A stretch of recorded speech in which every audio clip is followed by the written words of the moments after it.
Don't wait for someone to come save you. Don't, don't hope that someone's going to come along that has the skills that you need when you could be using that time to teach yourself. Welcome to Lessons in Leverage, the podcast that takes you behind the scenes of success. We'll help you unlock the secrets of leverage so you can amplify your impact in the world. Here's your host, Spencer Lowe. Welcome back to another episode of Lessons in Leverage. I'm thrilled today to be joined by Scotte Burns.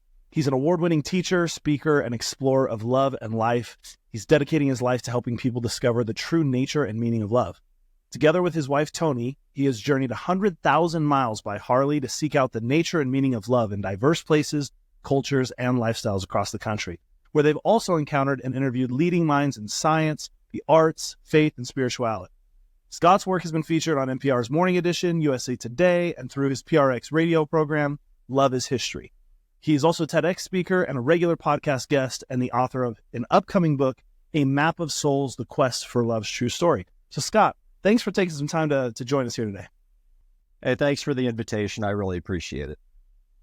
And it's such an interesting background that you have. You know, I'm excited to get into it. And I have found over doing these interviews with so many guests that I'm so impressed by that there's almost inevitably a really interesting origin story, if you will, an upbringing, a background, a set of experiences that's non-conventional.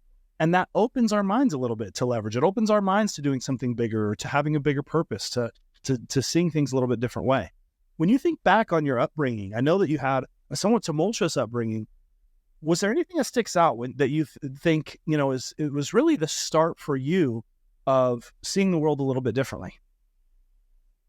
Interesting question. You're going back a little further than I expected, but yeah, there was. It sounds like you've got into my background a little bit. So without going too deep into the weeds on that, my father was an abusive alcoholic, and growing up was an extraordinarily difficult period for us. And that turned into some legal problems, some pretty difficult times with him and my own drug and alcohol addictions later in life. And when my stepfather came in to the picture, he and I did not really get along well to begin with, because he was a cowboy and I was a long hair, and we just clashed from the beginning. But I heard a really fascinating quote years ago that made me realize what it was about his presence in our lives that changed the direction of my sense of relationship and what I knew love was. And I forget who said it, but they said the greatest thing a man can do as a father is to love a child's mother.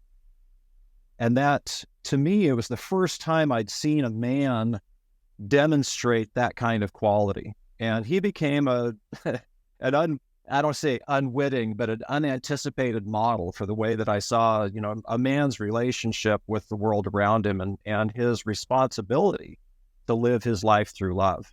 And that in turn, you know, gave me the capacity for falling in love with the world's most beautiful and wonderful woman. And then to continue the work that we have now, you know, using what we are to sort of as leverage to move love into the world in a greater sense.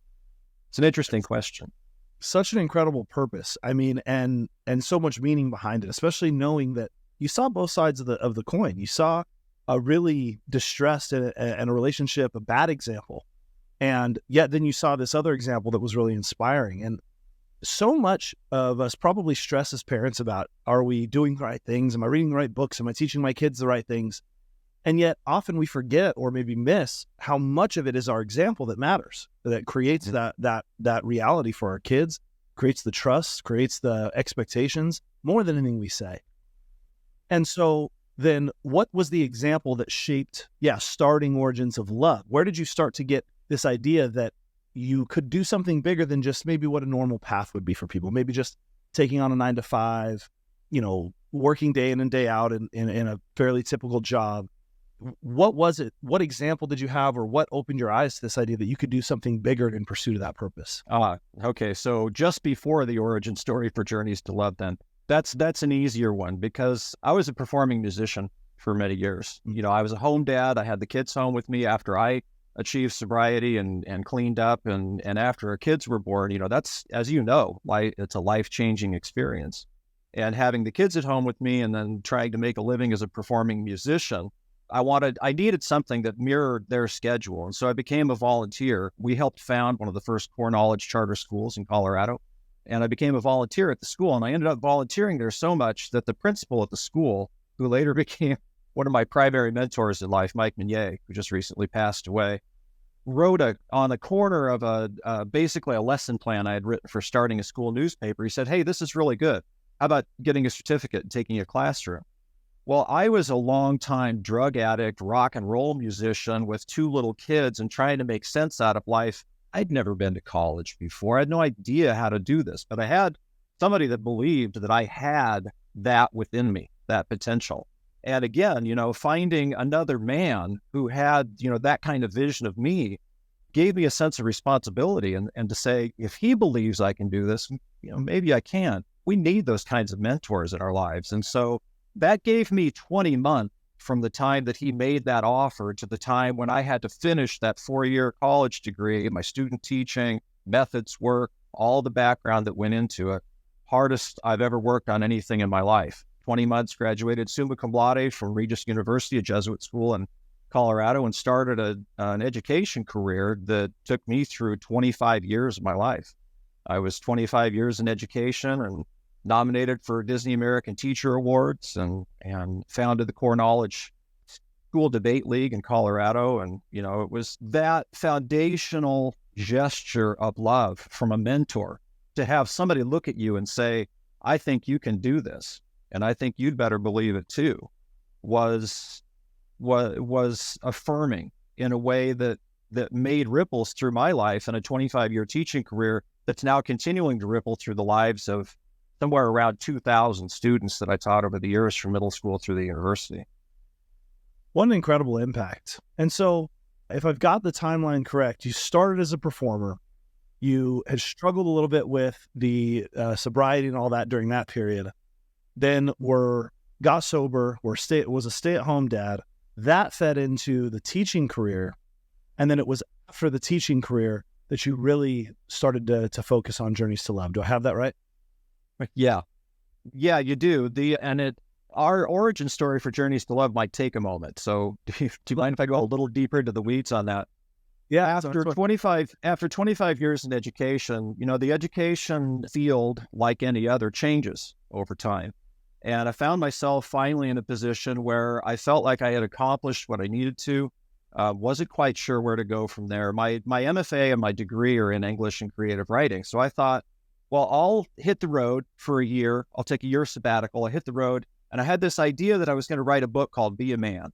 I wanted to find out, what does it mean to be a man in the United States today? Because that's evolved and changed too.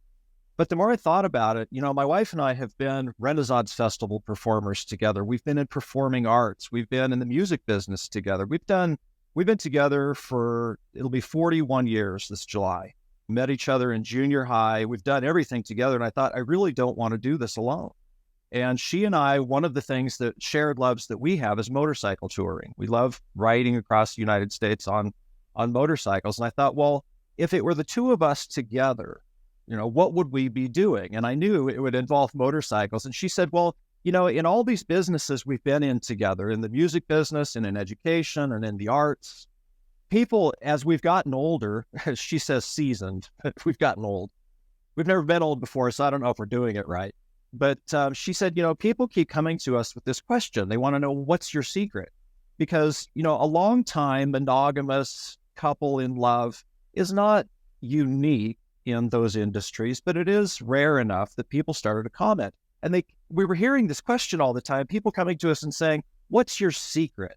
As if there's some big, we can come down off the mountain and tell people, here's how you love forever and here's how you live your life. Well, we're not qualified to do that. And we thought, but I thought, I know who can. I know who can answer that question, because when we're riding out across America, we run into people from every lifestyle and background and education level and socioeconomic difference and races. And I thought, let's go ask them. And so we thought, yeah, we've got enough money left from the vast fortune that I had amassed as an English and science teacher that we cast, caution to the wind, and she left her job and we cashed out my retirement accounts and we hit the road. And we thought, we're going to hit as many different people and places and cultures and lifestyles and events around the country as we can. And we're going to find out what is love? What does it mean to people? What is it like in all these different places? And we had this loose sort of amorphous idea that we would write a book eventually based on all these stories, and Harley Davidson and Best Western and all these corporations would just fall in line behind us with sponsorship deals, and we really didn't have a plan for it. But it was such a glorious experience. But after the second year on the road, because it turned into a much longer project than we had thought, we encountered this profound sense of loneliness and disconnect around the United States. And as we garnered more and more stories, and we started to introduce ourselves to people and say, hi, we're Scotte and Tony Burns, Journeys to Love. We're out here collecting love stories. We want to know what makes your life worth living here. What keeps people together? Well, people started finding out what we were doing, and they wanted to hear our stories before they would tell us their own. People wanted to know, where's the friendliest place you've ever been? What's your favorite story? It was almost like this sense of longing for affirmation that this country was still good, that there were still people doing wonderful things, that there was still a connection between us there. We realized that we were onto something much bigger than we had originally planned. And we also discovered people were telling us stories that didn't have anything to do about their marriages or their relationships with one another, or with their spouse or with their children. They were telling us stories about their loves for their hometown, or their causes, or their art forms, or the traditions that they grew up with. There were all these manifestations of love that people wanted to express to us. And we started to call it loves of place, purpose, and one another. And so the nature of the stories that we were after started to change. And we started to realize, we need to find a way of sort of wrapping all this together and offering it to people, because there's a deep need. There's a deep sense of wanting to know, that the world that you live in is a loving, good place, and that you don't have to worry about anything. As long as you have this component, there's something that binds us all together here that we've been missing. Well, then, of course, the pandemic came along, as it did for we all have this bump in the road where we said, I was doing this with my life, and then this thing happened. And so we had to come off the road. And of course, we had spent this vast fortune, my teacher's salary over the years. And as we came off the road, not able to travel anymore, it forced us to sort of look inward at the work and say, well, what now can we do with this? So we pitched the work to several major networks for an unscripted television show. And we heard back from Oprah Winfrey Network and Magnolia and Discovery Plus and a bunch of people who loved us personally, but had no idea what to do with our work on the road, because we didn't have a celebrity, and we're not what's called shiny floor, which means anything you can sort of film in a studio and doesn't cost a lot of money. There's not a lot of moving parts. So we heard back from people that said, gosh, we'd love to know what to do with you, but we don't know what that is. And so I thought, okay, well, that's not going to work. I'll write the book finally. So I wrote the book. We had the manuscript for the book. And then I had film producers that started to come to us through the work that we'd done searching for an unscripted TV show. And that turned into a film screenplay. The work that we had done in music turned into an original music soundtrack that we're going to produce for the film. We did the radio programming and PRX, and all of this stuff ended up leading into discussions with, because as you know, when you network, the wider net you cast, the more exotic a fish you find in it. We started to attract people that were interested in love for instance, the first of the people in science was a fellow by the name of Dr. Bruce Lipton, who's an epigeneticist, and wanted to talk to us about the sort of genetic and biological aspects of love. That turned into discussions with Eben Alexander, who's a former professor of neuroscience and surgery at Harvard Medical, and is also one of the world's foremost experts in near-death experience. And he wanted to talk, well, that turned into a discussion with people in prenatal psychology and animal behavior. And we found out that there's this fascinating connection between love and consciousness that we hadn't anticipated before. And so the broader a net that we cast and the more experience we had, the more we realized we're onto something truly profound. Now what? And so we have this bank, we have this wealth of now 9 years experience, 100,000 miles of travel, information from people in philosophy and religion and science and all these stories that we had. And that turned into recently a connection with a major investor. And I can't go into too much detail on what it is they do, but basically a venture capital investor who is willing to put money towards the project, that now we're going to be able to take this log jam of amazing experience and content that we've produced. And starting next year, hire staff, or starting the end of this quarter, hire staff and start doing the production work to finally get all this stuff out. So hopefully you'll be seeing the book and the radio programming and the film and everything coming out over the next couple of years. But it all started with that idea of what is it that we all have in common? And when we identified that, learned that that little kernel of something that we had in common, some little truth that we all understand, everybody loves. We just have different ideas of what it means and how we do it. And that's all just spice. But that basic understanding turned into the ability to produce and continue doing the work that had its genesis in the love that Tony and I share.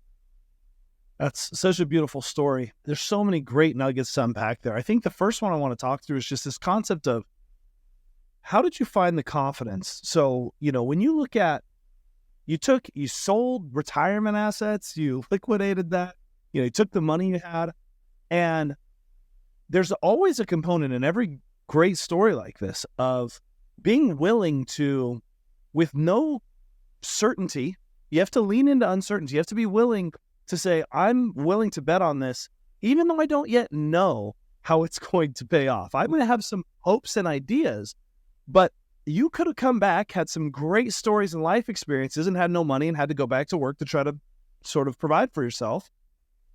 And so when you take that jump, walk me through, how did you think about that decision, and how did you find that courage, that strength, that confidence to go out and pursue? Because that set of experiences that you invested in is the whole asset that opens the door to, it's the leverage that creates all the other opportunities. It's the source of the relationship leverage to all these people you met. It's the source of understanding that opened up new doors. It's the source of content that creates these content outcomes.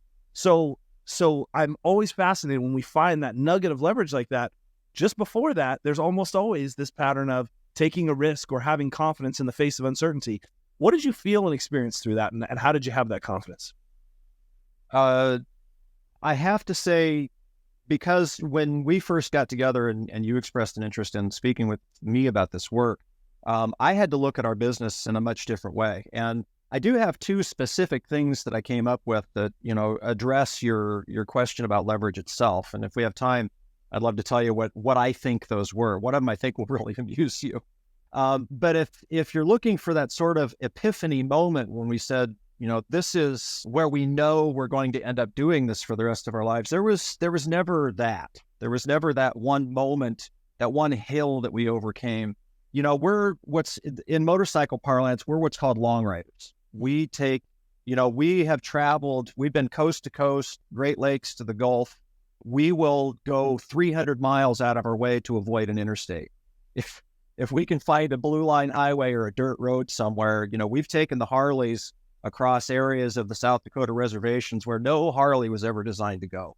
And as long riders, we started in the way that, this sort of genre of riders usually do. We had a direction, not a destination. We knew we were headed towards something that had to do with love. And each time we were presented with an opportunity to reach more people through this work or some kind of insight on the work itself, we gained focus. And that's how the project matured. And that sort of understanding of our evolution is really vital because for us, people would ask us, so what do you do? Well, how do you tell people, well, we're motorcycle long riders or multimedia producers, and we're traveling the United States trying to explore the origin, nature, and purpose of love to reunite people because we've forgotten who we are and how to talk to one another. How do you say that? We don't have an elevator. We don't have an elevator pitch, and the second question we'd always get from people was, how do you make any money at that? Well, we couldn't answer that because it wasn't the reason we got into it. So the sort of post-pandemic woodshedding period that I told you about had a profound and now actionable understanding that it's given us of love, which is, as you said, our essential leverage, to the point where now we're ready to bring in, some designated people who do the skills that we've had to taught ourselves to reach this point. But there really hasn't been a specific moment. I can tell you what keeps us going is Each time we think we have found the most profound expression or manifestation of love, someone proves us wrong. And we love one of the key things we love about riding motorcycles around the United States and being willing to be the other, because quite frankly, in an East Detroit street artist neighborhood, we are the only middle-aged white South Dakota bikers for at least 500 miles around on the reservation lands, in Vietnamese boat building communities in Louisiana, in Amish communities in Indiana. We are the only people that look like us, and being willing to be the other in a situation gives you a unique perspective. And people share with you things that, oddly enough, I don't know that they even share with each other. It's almost like people want to broadcast, hey, see us, we're here, we've made this connection with you. And each time we think, we know what to expect from a place or from a group of people, they show us how wonderfully and delightfully wrong we can be about people. We have heard similar things about love and connection and what binds us together, from the Black Baptist churches in Alabama to the hippie streets of Haight-Ashbury, and from submarine bases on the East Coast to the Hells Angels chapter in Altamont, California.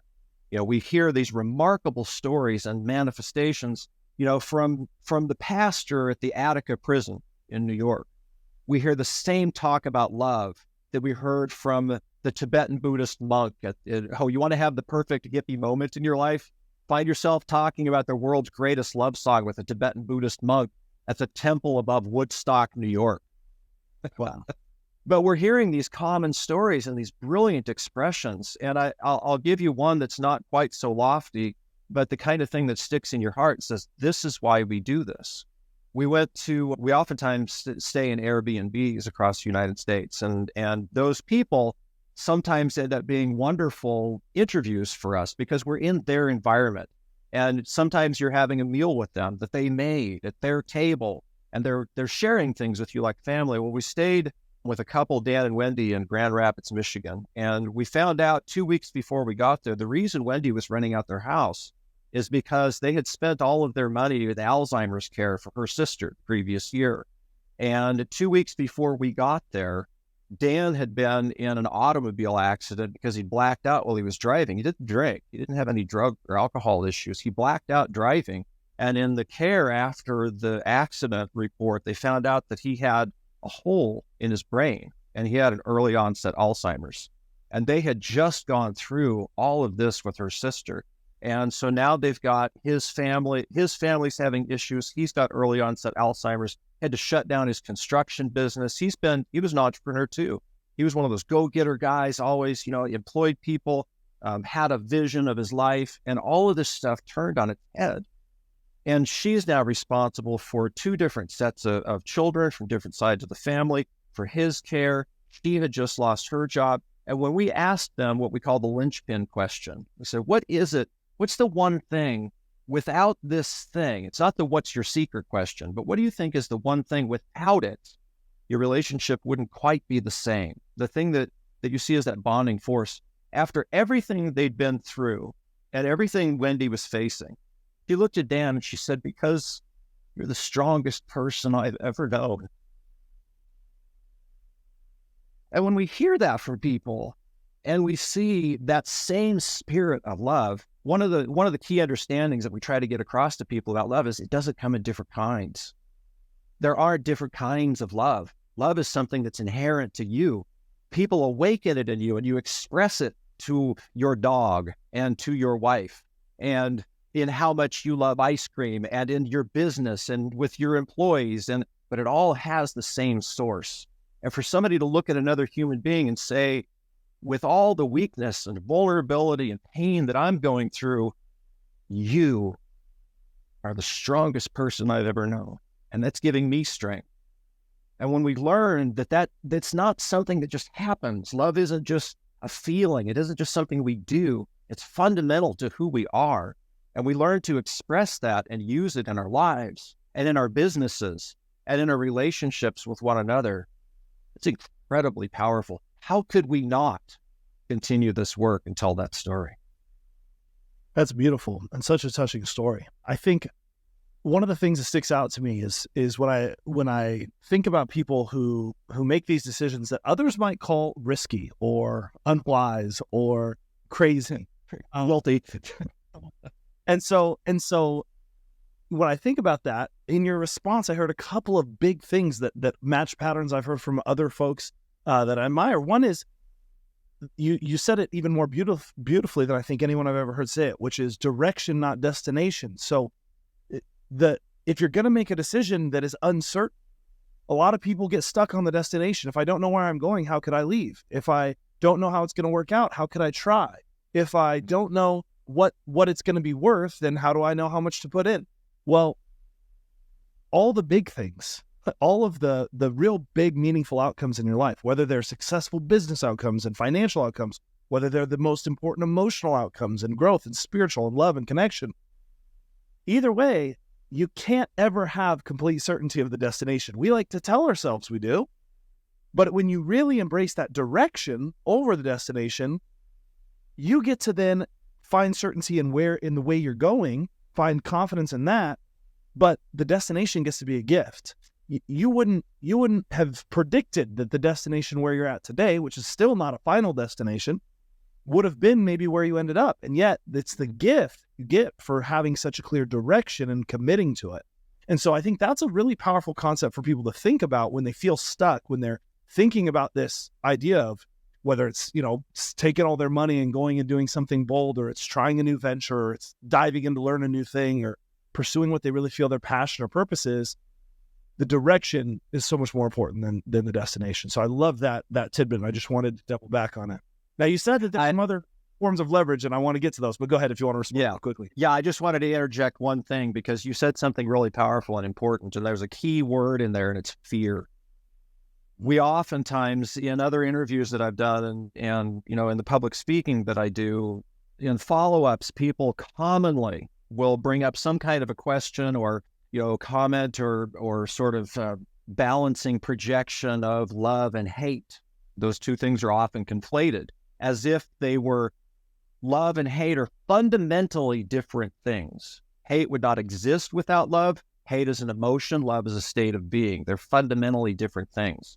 The opposite of love is not hate. It's lovelessness. The presence of the opposite of the presence of something is its absence. And when we think of evil in the world, those are things that are born from a lack of love. They are loveless. And when we think of what the enemy of love is, if we can accomplish anything through love, and I've got 5 terabytes of video and photos and interviews and 9 years and 100,000 miles of evidence from science and faith, I can show you can accomplish anything if you understand the role of love in your life. But the enemy of love is not hate. Hate's not the opposite of love, and it's not its enemy. The enemy of love is fear. We fear rejection, so we don't ask for that date. We don't buy those flowers. We don't take that risk. We fear failure, and so we don't cash out our retirement accounts and go for it. We fear the unknown, and so we end up being suspicious of one another because we don't understand each other.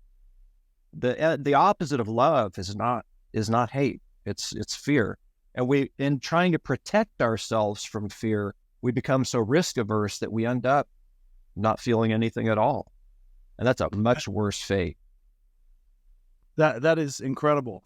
And when I think of the enemy of fear, I think of faith. I think the way that you overcome fear is faith. What is the relationship you've seen from your experience between, say, faith and love? And I don't mean faith in terms of a particular religion. I mean the philosophical principle of I like to think of it, I've heard a lot of interesting definitions of faith. I've heard, it's imagination directed, whereas fear is imagination undirected. I've heard, faith is, one of my favorites is faith is the ability to think past rational limitations. That's the way I like to think about faith, because rational thinking sort of creates a smaller and smaller box for us that we get stuck in. And that's useful. Rational thinking and deductive reasoning is very useful as a human, but it shows you what's not possible and makes the box smaller. So faith to me is the opportunity to have a vision bigger than what you may not understand to be possible and break past rational thinking's limitation. But what are your views with all this experience, knowing that fear is such a powerful force at ruining dreams, at driving unhappiness, at robbing people of love? What's your views on how faith ties into that? I would say two things. First, to me, and it's part of the premise of the book, I can show you that it's not just when we hear that love is God or God is love. For many of us, that's a sort of nice platitude. It sounds great. We love the way, but I can show scientifically, I can show it through empirically, through the work that we've done. I can prove, yeah, God is love. And here's the relationship. So I don't want to go too far deep in the weeds on that, but it ties into the way I would answer your question. God is love. Faith is how we talk to God. Faith is how we express love, because you can't see it, but you certainly know that it's there. Love is what drives. Love is, I almost gave away a definition, and I tried to stay away from that. Faith is, in many ways, like consciousness and like love. We don't know what causes it, but we don't need to. We know that it exists. It's a circle that has no beginning, no ending. It simply exists. Faith is how we express our love for God. We don't need proof. We don't need worship. We don't need examples. We simply, you remember the feeling that you had? You said you had kids. Mm-hmm. You remember the feeling you had when you looked into your baby's face the first time? Mm-hmm. There was no question in your mind, do I love this baby? Do I love my wife? Do I know what love is? It was there, and it was enough. Faith should be like that. It's there, and it's enough. It's not something that we question. It's a fundamental aspect of our being. Now, how you express your faith and what you have faith in, those are questions we can argue about. But the other thing I'd like to mention is one of the profound discoveries that we've made through this work is we have talked to people, in the Salahuddin Center in Nashville, which is the largest Kurdish population outside of the Middle East, is in Nashville, Tennessee. We have talked to people, multiple different Muslim centers. We interviewed, one of my favorite interviews was with Reverend Cromwell Handy, who's the current pastor at the Dexter Avenue Baptist Church in Montgomery, Alabama, where that was Dr. King's church during the Montgomery bus boycotts in the late 1960s. We have talked to, I'm going to butcher his title and his name, the Karma Triana Dharmachakra Monastery above Woodstock, New York, Tibetan Buddhist monk Khenpo Karma Tenkyong. We have met with Reverend Oma, who is the primary Wiccan director of the Broom Closet metaphysical shop in Memphis, Tennessee. We've talked to people at Shinto, Hindu, people from all different faiths, and they all come back eventually to the same realization. We share a spirit, that spirit is God, and God is love. That's all they've ever been trying to tell us. The rest is fascinating reading. But faith is when you know that, without having to be told and without needing proof. One of the things that I've always appreciated is that there are these trends that transcend any one religion. There are truths that you find across religion, and I love the way that you're shining a light on that. And my belief about religion is that it's essentially it's storytelling, because as humans, we are so much better at learning through storytelling than we are through just typical reasoning and study.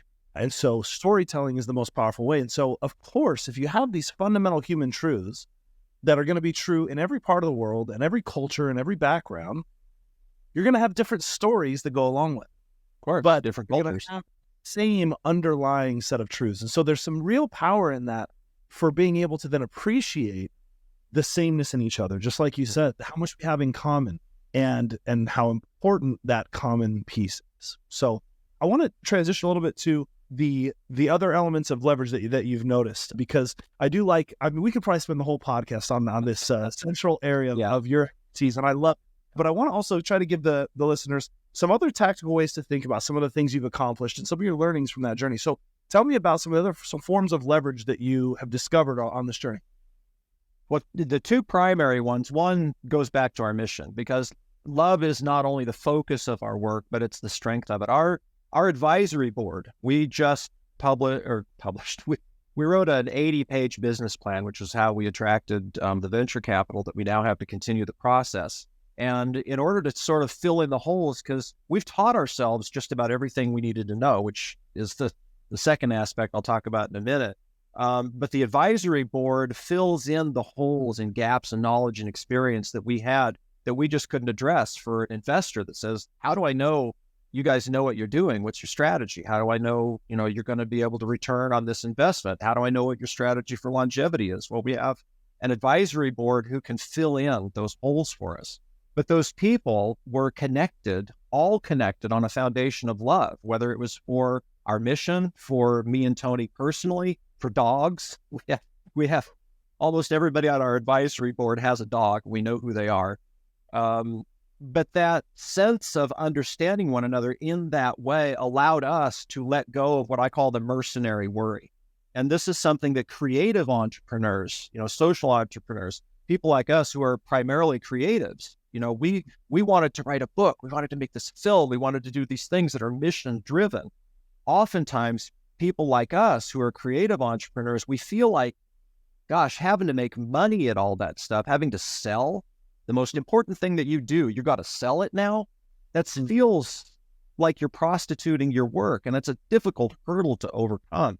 And so our advisory board, the people that we love, were really good at sort of coaching us over that and saying, no, you're reinvesting. People supporting you monetarily is just another expression of love. And you're being able to support yourselves is if you didn't do that, you wouldn't be able to continue this work. And how does that show love for the mission that you've undertaken?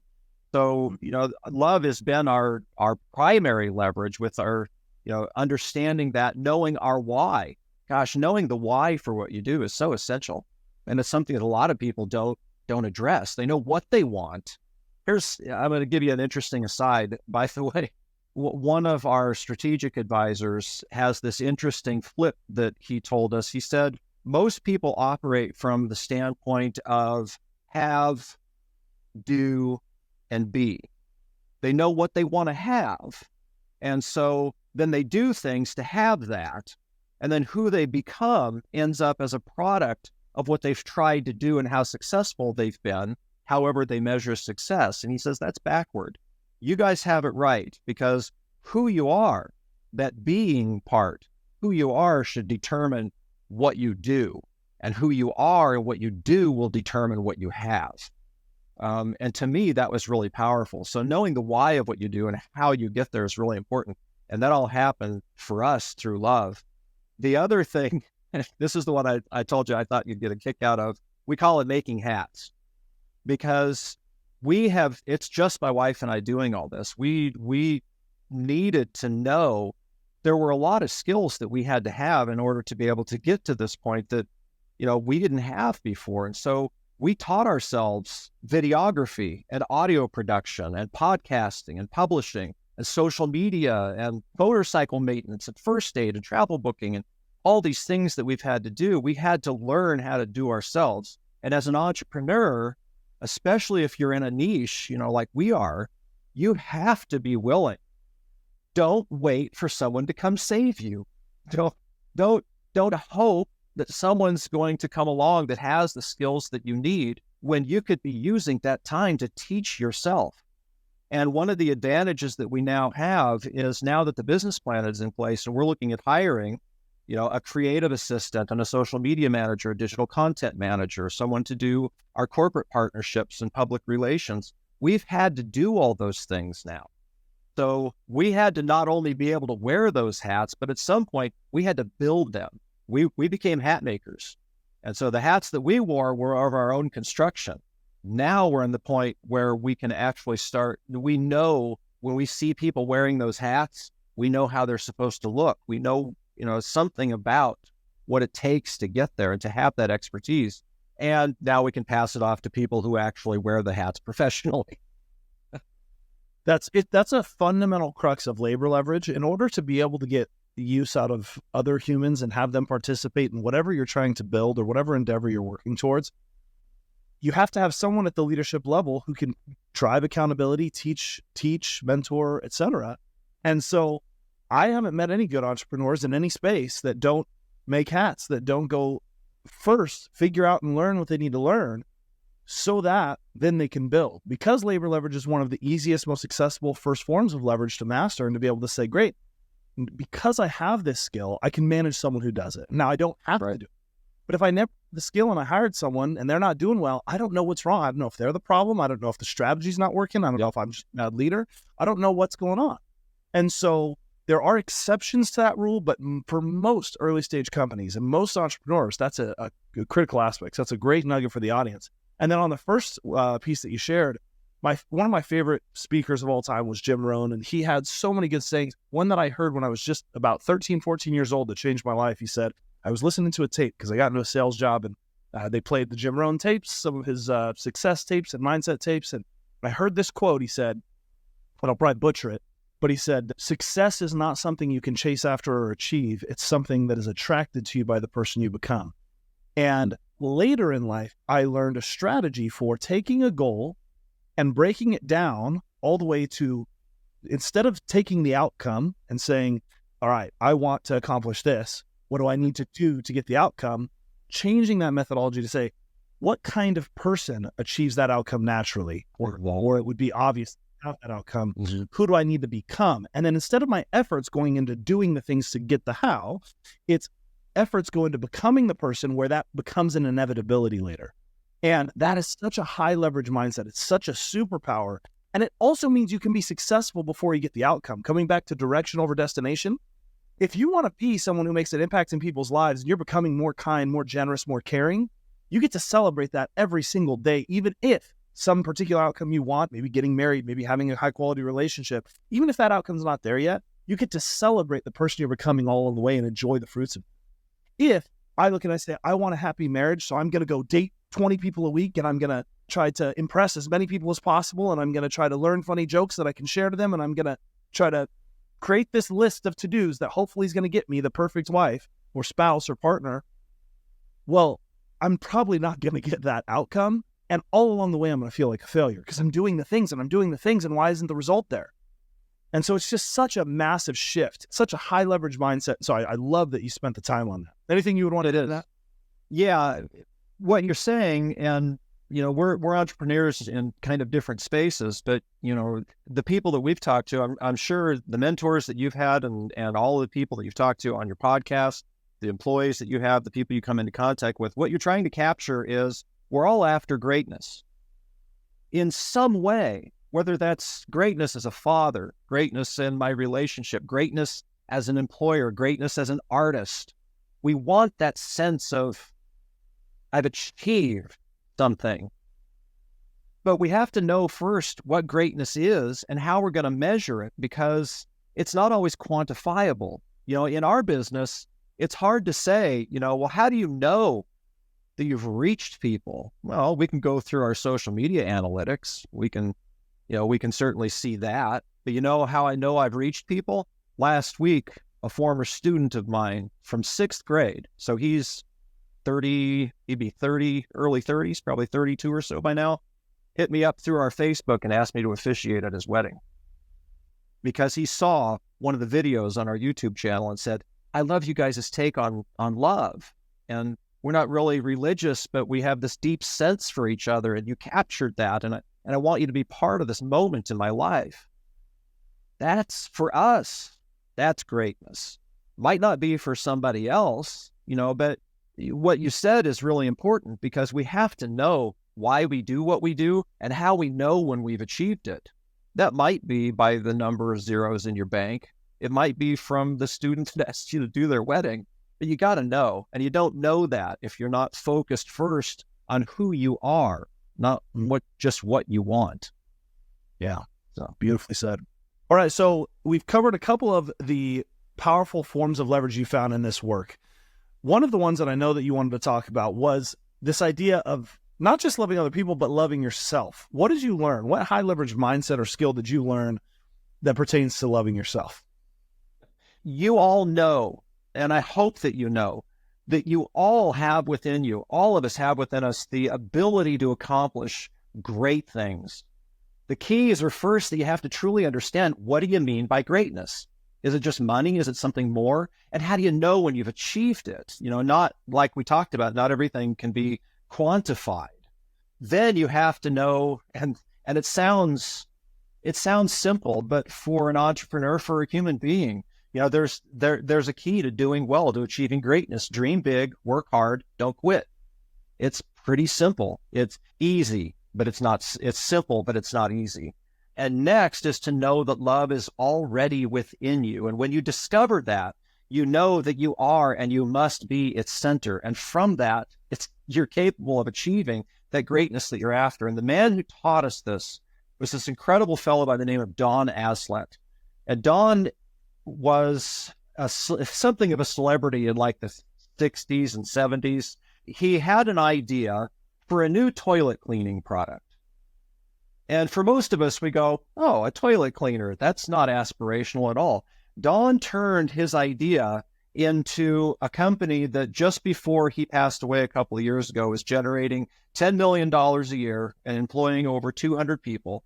And he left all of that to the side so that he could run his true love, which is the Museum of Clean in Pocatello, Idaho, where Don devoted his entire life to collecting artworks and the world's first horse-driven vacuum cleaner and the toilet off of the first space shuttle. And he was just so involved, his love for, and he called it, we're not just talking about clean things here. We're talking about clean living, clean language, clean conscience. He said these are things all tied together. And it was Don's devotion to his love for these things that drove him to develop a $7 million state-of-the-art, environmentally friendly, clean energy museum in Pocatello, Idaho, where into his 80s, this fellow has written over 80 books on his own. He's the largest selling author in his state outside of Rudyard Kipling. And he said he had this amazing line when we were talking to him, and he finally took a moment away from leading tours for children at 80 years old, jogging through his museum, showing them everything he knew about how to live a clean life and coaching them through. Amazing man. He said, we are all given agency in our lives, and your love for yourself is an expression of that agency. Incredible. That's beautiful. Well, as AI is ushering in a whole new era for us as humans, I mean, there's a lot of unknowns, but I'm curious to hear your take on what it represents to you, to your business, to this passion and pursuit that you have, this purpose that you're pursuing. Where do you see AI either disrupting things, making things better, making things worse? And what are you watching and focusing on in that space? Yeah. I am so glad you asked this question, because I don't think that there is an aspect of any of our lives or our professions that are going to be untouched by this over the next few years. I'm a techno-optimist. I think that there's some incredible potential for some good things to come out of this. There are some very smart people and very devoted people working on this, on all the aspects of this topic. For us personally, the one thing I'm most concerned about, you asked about disruption, the content and development, because we're what I call integrated multimedia producers, because our film, our books, our social media, our public speaking, all support one another. They're all reliant on one another. They're all integrated thematically with one another. Part of that integration was going to be, and we had in our business plan, a mobile app, because it's a primary place where we can do our marketing. Our partners, our corporate partners can come in, in different capacities in there. We can have people follow us live online, which we've done in the past. It's really an environment, a controlled environment where we can, offer our content in a way that is really meaningful.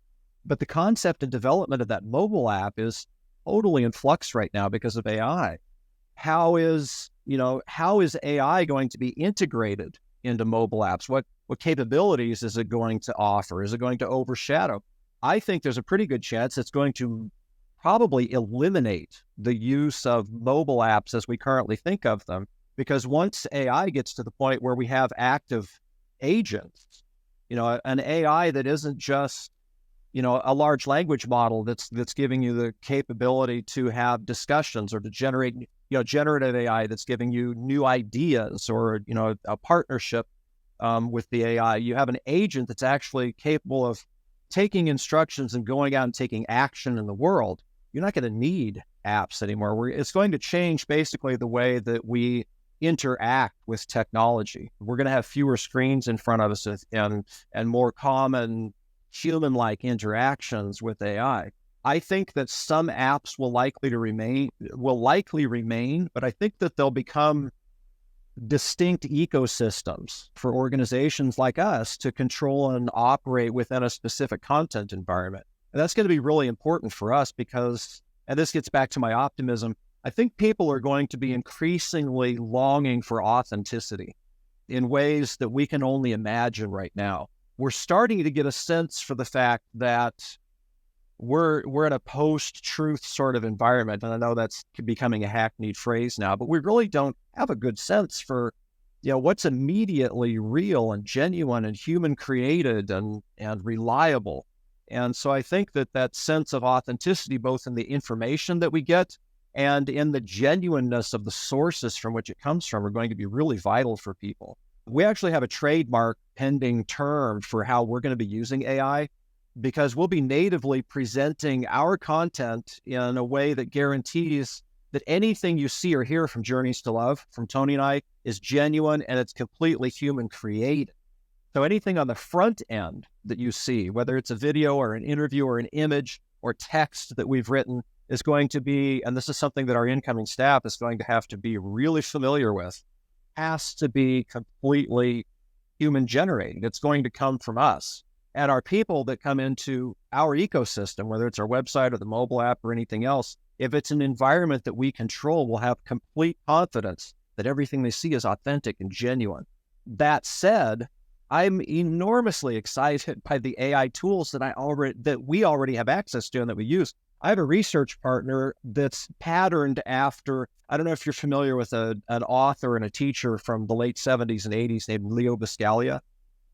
Nope. No. Did I lose you? If you ever need to teach your children about grieving and the meaning of death in a way that's really touching and authentic, Leo Buscaglia wrote a children's book called The Fall of Freddie the Leaf, which is one of the most brilliant and loving works that you will ever find for your kids. If your kids have only three books in life, they should be The Fall of Freddie the Leaf, I Love You Forever, and Jonathan Livingston Seagull. So a reading list for everybody. But not to get too far off, Leo Buscaglia he had one of the first college courses on love. He was a psychologist and spent his career exploring the nature and meaning and origin of love. He really was the godfather for our work. And so I have a GPT, that I built based on the work and the personality of Leo Buscaglia. So I have no illusions, and I'm actually speaking with him. But the totality of his work and his thought and the way that he communicated is available to me as a working partner. I can bounce ideas off of it, generate new ideas for not that I would use it for writing text, but ideas for stories or angles for an interview. And that's a phenomenal tool to have. I complete disclosure, I actually use Mia, which is a voice you're probably familiar with. You can tie Mia into your GPTs now and have Mia actually converse with you. So I have a GPT built to help me coach me through for new public speaking events. Like if I'm talking to a psychology conference, I can put in their website and say, this is their take on psychology and the angle that they take. What kinds of questions would they likely be to ask me? And Mia will take that personality. I gave her the parameters for your show, for the podcast, and said, what kinds of things might Spencer be interested? And so while I'm out walking the dogs, Mia's talking to me as if she were running your podcast, and I can actually have this sort of real-time conversations and try to give you better, to try to get that greatness for you, because that's important. I mean, my great-grandmother told us years ago that the most valuable thing you can offer to anybody is your time, because it's the only thing in life you will never get back, and it can only be given once. And so when you made an invitation to come on and talk about this stuff, it's a gift. You need to honor those gifts from people by making sure, that you give them the best possible performance. And having these AI tools now that actually help you do that, brilliant. We've only begun to touch the surface of what they're capable of. Are there bad actors out there that are going to use them for nefarious ends? Absolutely. We just have to make sure that we're better, faster, and smarter. A tall task, but I love those tactics. Those are, the preparation aspect of using Mia with ChatGPT, being able to, converse, prepare, practice. I mean, such great tactics, and some that I was unfamiliar with. So I'm excited to hear about those. One I will give back to you just for consideration is I would encourage you to go to Searchie, that's SEARCHIE.io. And this is a very interesting tool that I would encourage you to look at simply because it offers a lot of interesting capabilities around content. And since that's the space you're in, it allows you to take all this content and put it into this one place. And then it allows you to very quickly and easily turn it into courses, podcasts, multimedia assets, lots of different things. Create a GPT that speaks the way you would speak based on everything you've ever said. Things like, so it has some really interesting tools. So I would say that's one maybe just to consider and look at since you're in that multimedia space. May or may not be useful, but wanted to at least offer that back to you. I have no affiliation. I just have heard about recent. Yeah, no, those back-end tools, those back-end AI tools are going to be so valuable for us. But I think that there's still always going to be a place and an increasing need for human-generated, reliable, authentic content. People want people. No doubt.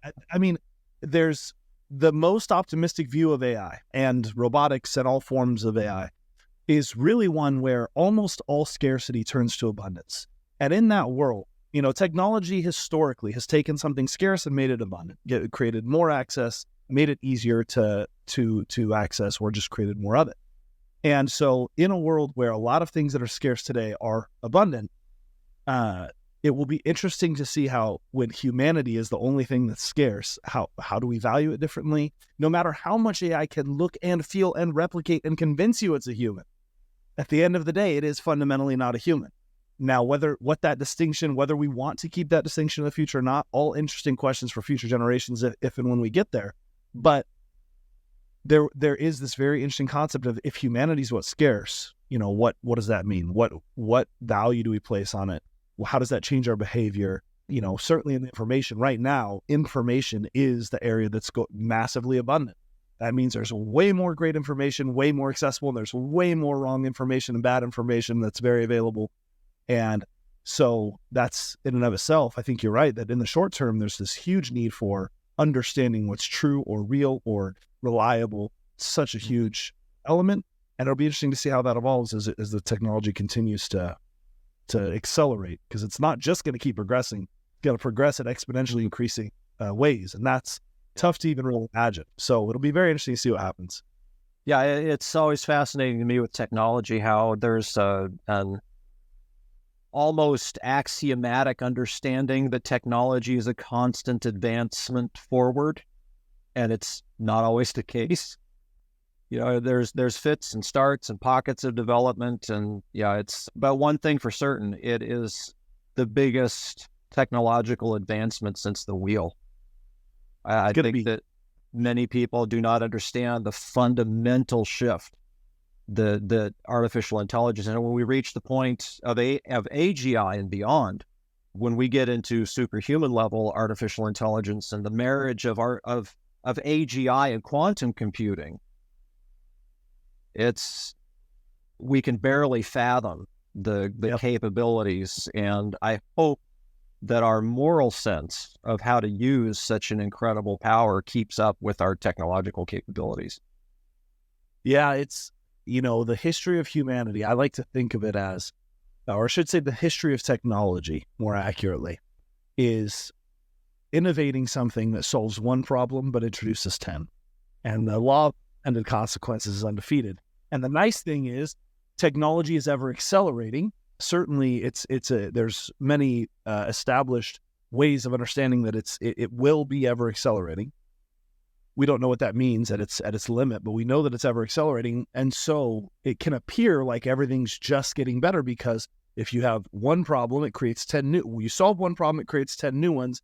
but your technology is moving faster, so you can solve those 10 problems with technology faster. That creates 100. There's an exponential increase in problems, but an exponential increase in ability to solve them. And so there is really a ton of, it's not all positive. There's almost certainly more negative than positive, but it's almost this battle and race of the positives trying to outweigh the negative. And it's what makes the future so interesting. And I agree with you. I think if there's one thing people should think about, it's there's never been a more important time with this technology being nascent for us to establish, reestablish, reaffirm, and reconnect to an incredibly deep and strong sense of morality. Whatever your religion, whatever your politics, whatever your anything, if we are not, again, if we don't become who we need to be to responsibly usher in a technology that could absolutely replace us in every way, then there will be no morality in the technology. If we don't have it, we can't bestow it, and it won't be embodied. And so maybe the closing message of this podcast is that edict of coming back to who are you going to become? Scotte, pleasure to have you on. Where do people find you if they want to connect with your work, support you, follow along your journey? What are the best ways for people to contact you? You could find our project work. It's easy. It's journeystolove.com. And that'll give you access to all the latest updates and the content that we put out. If you want more in-depth and personal, I do public speaking as well for people in education, the helping professions, and in consciousness studies. You can find my personal website for our work at Scotte Burns. It's SCOTTE Burns ScotteBurns.com. Perfect. All right, Scotte. Well, thank you so much for being on. I really appreciate your time, all the wisdom you shared, and the experience. Thank you for what you're doing in the world. It seems like such a wonderful purpose, and just very grateful for you. Thank you. I appreciate the gift of your time and the kindness, and all our love to everyone listening. Hey, before you go, I have a small request. Our mission is to empower as many people as possible to maximize their potential through the power of leverage. Could you help us in this mission by leaving a review on iTunes, Spotify, or YouTube? And if you know just one person who would benefit from today's episode, would you please share it with them? Your support means the world to us, and we are thrilled to have you in the community. Thank you for being a part of our journey and helping us grow. You can find show notes for today's show and past shows at lessonsinleverage.com, which also has links to connect with me personally and connect with our various podcast channels across your favorite social networks. A big thanks to Solve.cloud, who sponsored this episode. They're a group of expert consultants that help SaaS and financial services companies to implement, optimize, and manage Salesforce.com. They can help you with custom integration solutions and are helping customers to implement some of the most important generative AI technologies. You can find them at solved.cloud. That's SOLVD.cloud is the URL. Thanks again, and we'll talk soon.